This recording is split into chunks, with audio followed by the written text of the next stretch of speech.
Wera Joker wrenches. This one's got the ratcheting boxed end here.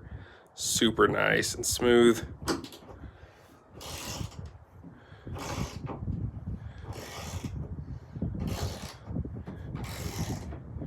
You can hear the gears in there. Incredibly nice. Pretty minimal back drag too.